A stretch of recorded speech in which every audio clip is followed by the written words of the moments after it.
Alright,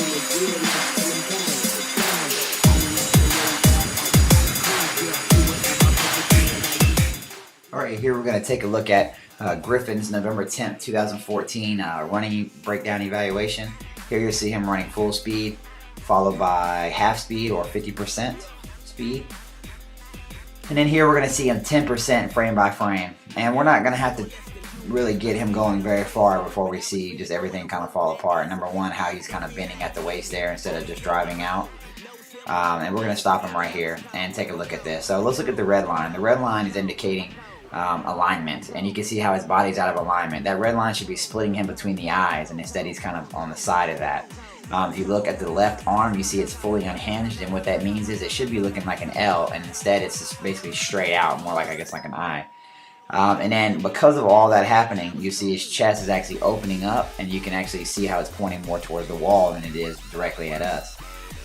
So all these things create what we call an east-west motion, and that slows him down because we need everything to be north and south. And you'll see some more as we go forward and what we're talking about here. Well, let's stop him again right here, and you'll see how the arm should be in an L shape, basically going hip to pocket, and you see how he's got that arm closed down into a V, almost directly, shut down. And again, look at his head, how it's kind of out of place, and then how the chest is opening up again, and the legs are kind of going the opposite direction. So again, a lot of east-west motion. These are things that we've been working on with him over the last month, but he's got to make the mental changes and actually make a change, and not just listen to me and just keep going. Again, looking at his head, too much head movement. Everything should be still up top. The body goes where the head goes, so when the head gets out of place, everything else gets out of place. And you'll see here, head out of place, disconnection of the arm from the body. You can see how there's a full gap there. And look how the knee and his legs are actually crossing over his body, almost in front of the other leg. Both legs should be staying in their same lane. And although he's going straight, you can see he's got like a diagonal lean going on. That's because he's got so much sloppy movement going side to side. He's a very athletic kid. He should be a lot faster than he is if we can just straighten all these things out. Alright, and you'll see here how we basically, when everything gets out of place, everything else has to follow. So when the head gets out of place, the shoulders get out of place, the arms get out of place, the hips get out of place, and then now you'll see all the way down to his feet.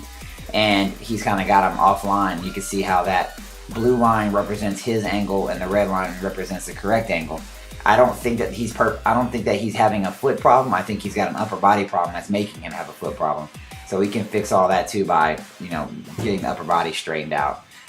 Going forward here, you'll see how this is a world-class runner. Obviously he's coming off the block, so it's a little bit different than what he's doing, but you can see how he's leaning, not bending.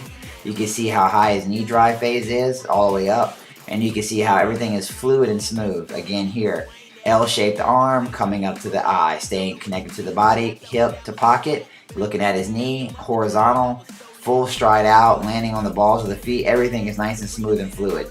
If you'll notice here, his chest is not moving at all. You don't see it opening up to us and then closing back down, opening up to us and closing back down. It's all straight, fluid, consistent movement, and that's what we need to have him be.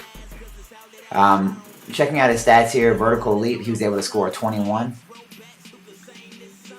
which is pretty good, although I think he could do a lot better with a little bit of training as far as jump training. And we'll check out his standing broad jump next. And the reason that these two things are so important is because an athlete that can jump high or jump far is an athlete that is going to be very quick and explosive off that first, second, third, fourth step.